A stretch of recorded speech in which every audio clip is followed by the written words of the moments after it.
Les amis, j'espère que vous allez bien et que vous avez passé une excellente journée, que vous passez un excellent week-end, tout simplement. Et bien sûr, je vais faire un petit débrief du match qui opposait le Havre contre, bien sûr, le Paris Saint-Germain, mon équipe, tout simplement.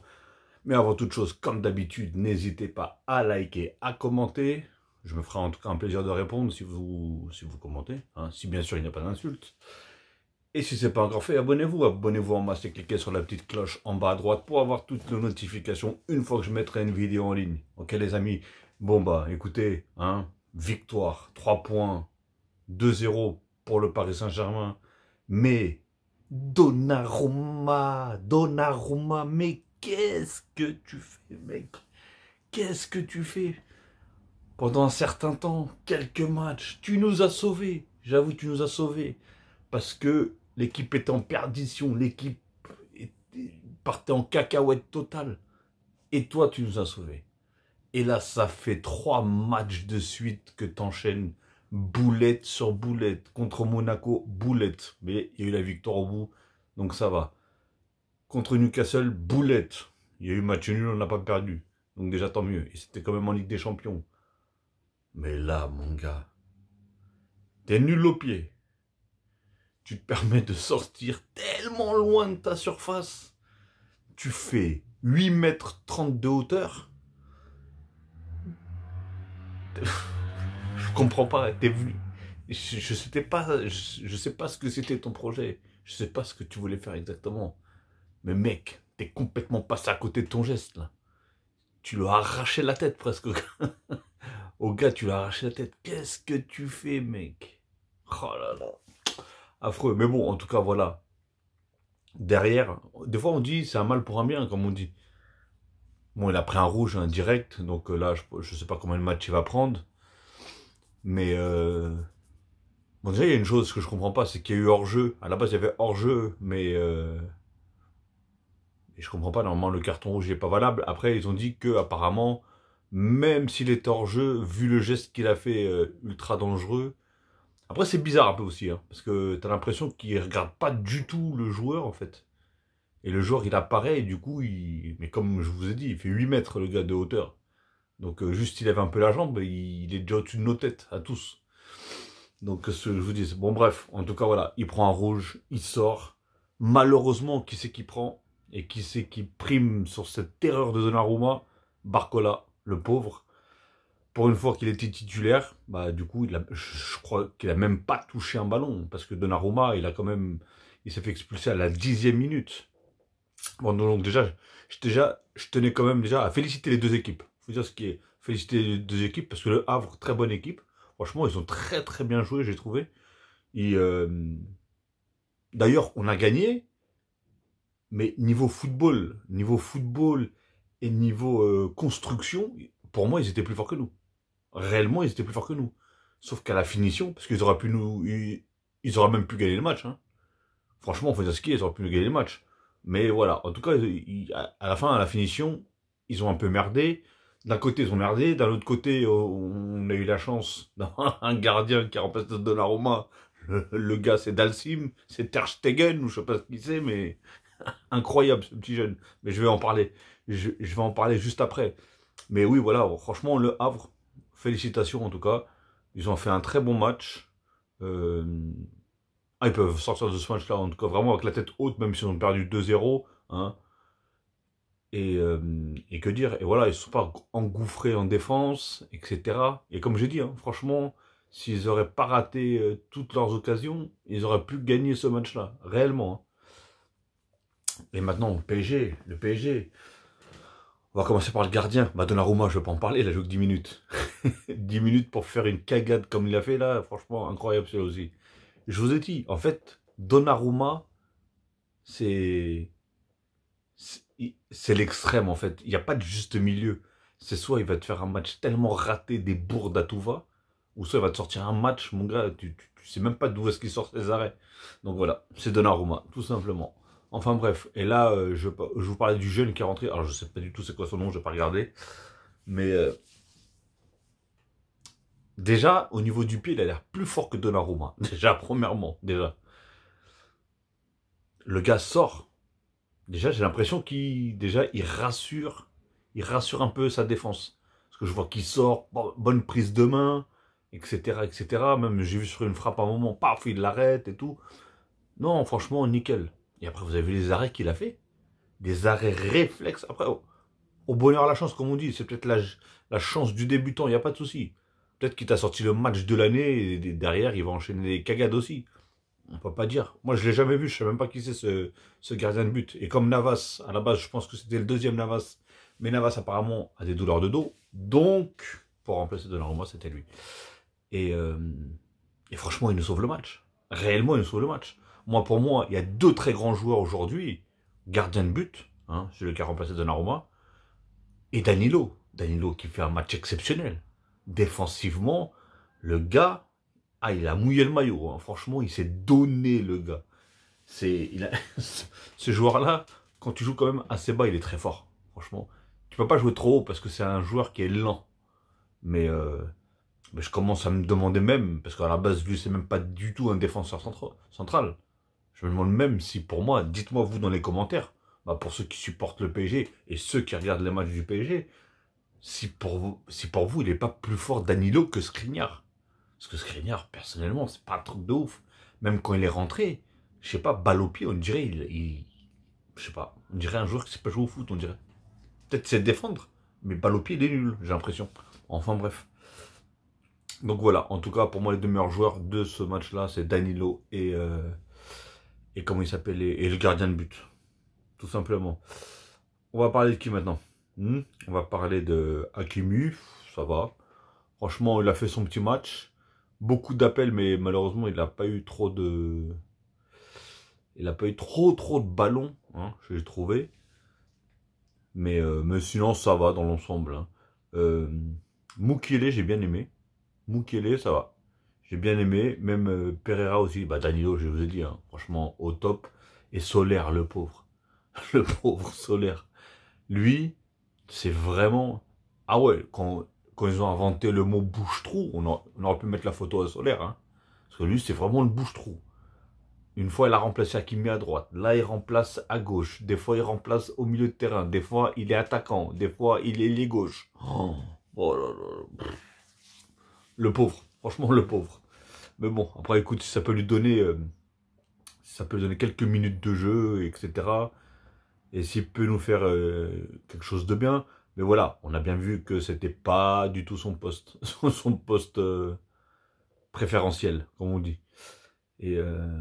Et donc voilà, après on peut pas lui en vouloir, hein. Je peux pas lui en vouloir, il joue pas du tout à son poste. Vitinha qui met un très beau but comme d'habitude, 89e minute, qui cloue le débat, parce que je vous cache pas, hein, à 1-0, sincèrement, j'étais pas prêt. J'étais pas prêt et j'étais pas confiant surtout du tout. Franchement, j'étais vraiment pas confiant à 1-0. Ruiz, malheureusement, ouais, franchement, Fabien Ruiz, on va avoir un sacré problème. Hein. Je tiens à le préciser quand même. On va avoir un sacré problème contre Dortmund. Parce que Dortmund, il ne faut pas oublier qu'on n'a déjà pas Dembélé, parce qu'il s'était pris un carton. Là, on n'a pas Fabien Ruiz, parce qu'il vient de se blesser à l'épaule. Et j'ai pas compris, hein, franchement, j'ai pas du tout compris comment il s'est blessé à l'épaule, comment il a fait pour se blesser. Parce que des fois, c'est quand t'atterris mal, donc tu peux te déboîter l'épaule ou quoi que ce soit. Mais là, il était en l'air, donc j'ai pas compris. S'il y en a un qui a réussi à voir ou à comprendre comment il a réussi à se blesser, je sais pas. Ou est-ce qu'il s'est mangé un coup et j'ai pas réussi à voir, mais franchement, je sais pas du tout. Parce que même les commentateurs, ils étaient pareils. Hein. Ils étaient dans le... Ils savaient même pas un moment si c'était le poignet ou si c'était l'épaule. Donc, donc voilà, en tout cas, un bon rétablissement à lui. J'espère que ça va pas être trop long. Mais voilà, du coup, on se retrouve un petit peu en galère de milieu, faut dire ce qui est. Hein. Peut-être que Solaire, il va finir à la place de Ruiz, parce que du coup, Zaïre Emery, il n'est pas là, blessé. Là, du coup, Fabien Ruiz, il est blessé. Je ne sais plus trop ce qui reste pour... Ça va être très compliqué contre Dortmund. Réellement, ça va être très compliqué.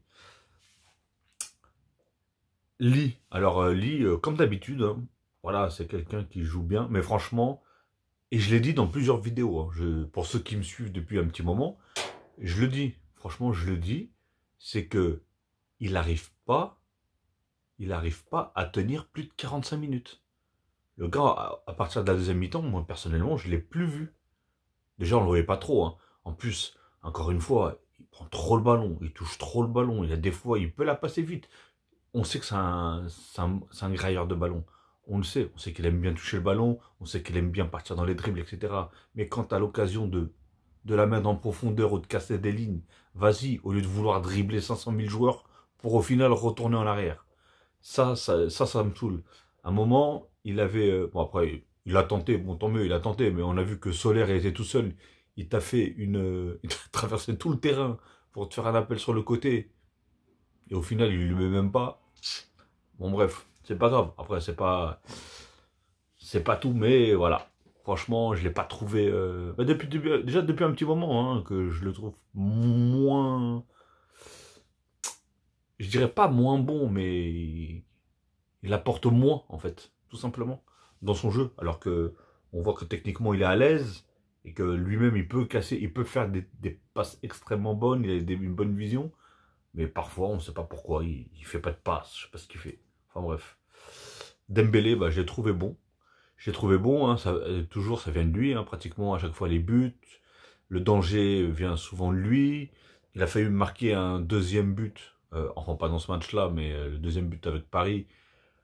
Euh, Comment ça s'appelle, la balle, elle touche le poteau. Franchement, il a mis une bonne frappe en plus. Et voilà, hein, encore une fois, c'est lui qui essaie de créer, c'est lui qui dribble, c'est lui qui essaie d'apporter le maximum de balles, c'est lui qui met la passe à Mbappé, magnifique en plus, la passe à Mbappé pour son but, etc. Donc non, franchement, Dembélé, pas mal, pas mal. Bah, Barcola, malheureusement, hein, bah, il n'a pas eu le temps de jouer. Je vous dis, hein, sincèrement, je crois qu'il n'a pas touché un ballon. Un ballon, franchement. Et le PSG m'ont vraiment inquiété en premier temps. C'était trop timide, c'était trop lent, trop tout ce que vous voulez, mais c'était... Moi, je me suis dit, on va prendre cher. Et du coup, Mbappé, tranquillement, franchement, voilà, il a fait son petit match, il a marqué son petit but, même si il n'a pas été foudroyant. Mais moi, personnellement, tu vois, quand je sais tout ce qui manque comme joueur et les complications qu'on va avoir contre Dortmund, prendre un risque de mettre... J'aurais laissé Dembélé parce que Dembélé, il ne peut pas jouer contre Dortmund. Mais j'aurais retiré Mbappé et du coup, au pire, j'aurais mis Barcola. Voilà, j'aurais fait jouer des joueurs qui... Parce que Barcola aussi, hein, il est rapide, il sait faire des différences, etc. etc. Alors, je te dis pas qu'il aurait marqué, forcément, tu vois. Mais voilà, prendre un risque pour jouer contre le Havre, euh, pour un match de championnat. Maintenant, on va pas prendre le championnat non plus à la légère, hein. Surtout qu'on est collé quand même. Les 3, 4 ou 5 premiers, on est assez collés, je crois, hein. Si mon souvenir est bon, j'ai pas trop regardé le classement. Mais du coup, Nice, en plus, ils ont même pas gagné hier, du coup. Donc, ça nous fait prendre une petite distance, un petit trou, hein, un petit trou, avec Nice. Mais voilà, en tout cas, pour moi, Mbappé, ça va. Et comme je dis, c'est pas fou, c'est pas la folie non plus, hein. On a vu qu'il tentait beaucoup de choses. Mais le problème du PSG, encore une fois, ça reste sur des individualités. Il n'y a pas de construction. Franchement, il n'y a pas de construction. Il est là le problème. Donc, voilà. En tout cas, j'espère qu'on va retrouver un vrai football. Après, je pense que l'adversaire aussi comptait énormément sur le contexte, hein, parce qu'ils ne se sont pas donnés à fond non plus pour peut-être pas essayer de se blesser, déjà premièrement, et, euh, et surtout d'un retour déjà de Ligue des Champions, pour pas se blesser pour les prochains matchs, etc. Parce que c'est pas une question de mettre le championnat de côté, mais après, tu joues contre le Havre aussi. Tu joues pas non plus contre le Bayern de Munich. Tu vois, attention, hein, je dénigre pas le Havre, parce que comme j'ai dit surtout en début d'émission, moi j'ai trouvé bon. Je l'ai trouvé fort, tout simplement. Je les ai trouvés forts. Franchement, ils remontaient bien la balle. Ça jouait bien, ça construisait, des trucs comme ça. Au PSG, on regarde bien, il n'y a pas trop de construction. Allez, il va y avoir un centre, tu vas marquer, mais c'est pas construit. Je sais pas comment, j'arrive pas à expliquer. Je sais pas comment vous expliquer, tout simplement. Mais en tout cas, j'espère que on va reprendre un petit peu un football et surtout avec Pardon, un petit moucheron là. J'espère que Luis Enrique va faire en sorte là de trouver. Après, c'est vrai qu'il n'a pas les joueurs pour non plus construire. On sait que c'est des individualités, ça aime dribbler, ça aime sprinter, ça va être des balles en profondeur, etc. Ça va être des contre-attaques, beaucoup toucher la balle, etc. Mais ça construit pas pour donner une action de but ou tu vois, c'est ça en fait. Parfois ils le font, hein, ils arrivent à le faire. Mais voilà, pas là. Mais en tout cas, voilà, ils ont gagné en tout cas 2-0. But de Vitinha, franchement magnifique, au top. Et, euh, et voilà. En tout cas, on se retrouve premier. Bah, je vais regarder le classement tout simplement. Je vais vous le dire tout de suite. PSG 33, Nice 22. Ouais, en final, il n'y a pas grand chose. Hein. Il n'y a que 4 points qui les différencient. Monaco 27, Lille 24. D'ailleurs, ils sont en train de jouer. Toujours match nul. Et voilà, et ça se colle parce que Reims 23, Lens 22. En fait, il y a 10 points d'écart entre le cinquième et le premier. Donc, c'est pas énorme. Réellement, c'est pas énorme. Donc voilà les amis, en tout cas, bah écoutez, j'espère que vous avez apprécié ce petit débrief, j'espère que vous avez apprécié le match. Hein. Nous, pour nous, 3 points, c'est 3 points de prix. Il n'y a pas eu, enfin j'allais dire il n'y a pas eu de blessés, mais si. Il y a eu malheureusement Fabien Ruiz, et surtout que le pire, c'est que c'est un joueur que j'ai quand même taclé. Hein. Faut dire ce qui est, j'ai pas mal taclé, mais en tout cas, j'ai trouvé qu'il a été bon. J'ai trouvé qu'il a été bon depuis quelques matchs. Hein. Et d'ailleurs, Luis Enrique, je comprends pas ce qu'il fait avec ses attaquants, etc. Là, du coup, il a pas mis de neuf, donc Colomani, il l'a laissé. Pourquoi il fait pas rentrer? Déjà qu'il ne le fait pas rentrer en Ligue des Champions, pourquoi il ne le fait pas rentrer en championnat? Ramos, lui donner un petit peu de temps de jeu, parce qu'à chaque fois, donner Colomani. Et en plus, le pire, Colomani, il est rentré, que des erreurs techniques, que des mauvais contrôles, que des mauvaises passes. Je sais pas. Franchement, c'est peut-être le froid, je sais pas. Je sais pas du tout, mais... il est pas du tout en confiance. Réellement, il n'est pas du tout en confiance. Faut vraiment, je dis pas qu'il est nul, attention, hein, mais il faut vraiment qu'il reprenne un peu confiance parce que ce joueur-là, j'ai l'impression que plus ça va, plus son talent descend, chute, tout simplement. Et Ramos, malheureusement, il n'a pas de temps de jeu. Apparemment, il a fait un excellent match contre Monaco. Personnellement, je ne l'ai pas vu, malheureusement, mais, euh, mais voilà. En tout cas, apparemment, il a fait un excellent match contre Monaco et il le fait toujours pas jouer. Donc, je comprends pas. Donc voilà les amis. Bon bah écoutez, je vais vous souhaiter en tout cas une très bonne fin de journée ou une très bonne soirée. Tout dépendra alors que vous allez regarder cette vidéo. Et je vous dis bah à la prochaine les amis. Et comme je vous ai dit en début de vidéo, n'hésitez pas à liker, à commenter et à partager. Hein, et à les paris. Hein. Tout simplement, on garde la première place. Déjà ça c'est très bon. C'est très bon pour la confiance. Et contre Dortmund, hein, on verra bien. On verra bien tout simplement. On a encore un match le week-end prochain. Je sais pas c'est contre qui. On verra bien aussi. Mais voilà. En tout cas, il faut faire les choses bien. Voir avec les blessés. Il ne faut pas oublier qu'on retrouve quand même Asensio. Mais lui aussi, il n'a pas de temps de jeu. Il revient de blessure de plus de 3 mois, je crois. Donc, voilà. Bref. Je vais pas m'éterniser sur cette vidéo parce que voilà, ça reste un petit débrief. Hein, ça n'était pas non plus un match, le match de l'année. Mais on a vu quand même quelques belles choses. Hein. Au début, je vous cache pas, je me suis dit, oulala, j'ai l'impression de voir les deux plus petites équipes de Ligue 1 jouer l'une contre l'autre. Hein. Franchement, c'était horrible à voir. Mais au fil du temps, ça va. Ça commence à arriver, ça commence à venir. Donc voilà, et surtout en plus avec la bourde. Et félicitations bien sûr à Paris.